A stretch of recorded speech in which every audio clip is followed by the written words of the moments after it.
नमस्कार शेतकरी बंधूंनो, आपण जे आज उभे आहोत निजुळ सीडच्या नवनीत या वाहनाच्या प्लॉटवर आपण उभे आहोत। आणि हे जवळ नवनीत जे वाहन आहे हे सघन लागवड पद्धतीमध्ये म्हणजे एसडीपीएस या कन्सेप्टमध्ये लागवड केलेलं आहे। एसडीपीएस कन्सेप्ट म्हणजेच इतर आपलं नॉर्मल जी झाड संख्या असते एकरी त्याच्याहून एकरी झाड संख्या वाढवणे यालाच आपण एसडीपीएस कन्सेप्ट म्हणतो। आणि या एसडीपीएस कन्सेप्टमध्ये आज आपण नवनीत या प्लॉटवर उभे आहोत। या प्लॉटवर आपण बघू शकता की 3.5 बाय 7 इंचावर आपण या कपाशीची लागवड केलेली आहे। तर आपण मोजून बघा, 3.5 फुटाची सरी आहे आणि दोन झाडाचं जे अंतर आहे ते आपण बघू शकता की जवळपास 7 इंचापर्यंत 7 इंचाचं अंतर येत आहे। म्हणजे 7.5 इंचावर आपण एसडीपीएस मध्ये नवनीत हे वाहन तिथं लागवड केलेलं आहे।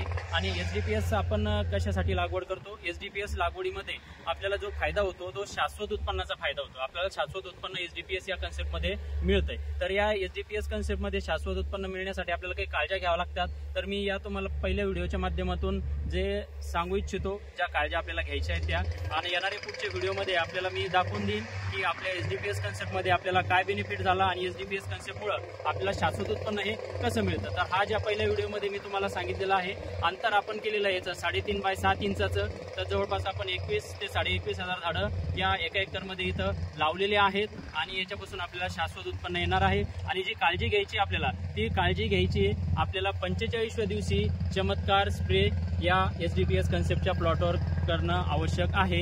एक 45व्या दिवशी करायचा आहे, दुसरा 65व्या दिवशी करायचा आहे आणि तिसरा स्प्रे आपल्याला 85व्या दिवशी करायचा आहे।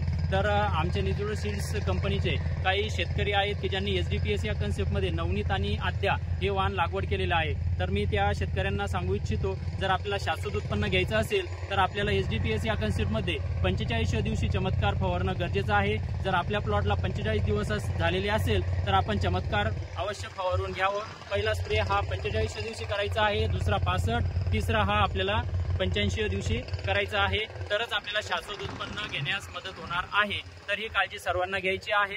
आणि मी तुम्हाला पुढील व्हिडिओच्या माध्यमातून सांगेल की एसडीपीएस कन्सेप्टमध्ये काय फरक आहे, नॉर्मल स्पेसिंगपेक्षा एसडीपीएस स्पेसिंगमध्ये काय बदल झाला आणि शाश्वत उत्पन्न कसं मिळालं। तर आमचे येणारे पुढील व्हिडिओ बघा आणि या कन्सेप्टचा फायदा घ्या। या कन्सेप्टमध्ये निजुळ सीडचं नवनीत आणि हे आद्या हे वाहन सुटेबल आहे। धन्यवाद।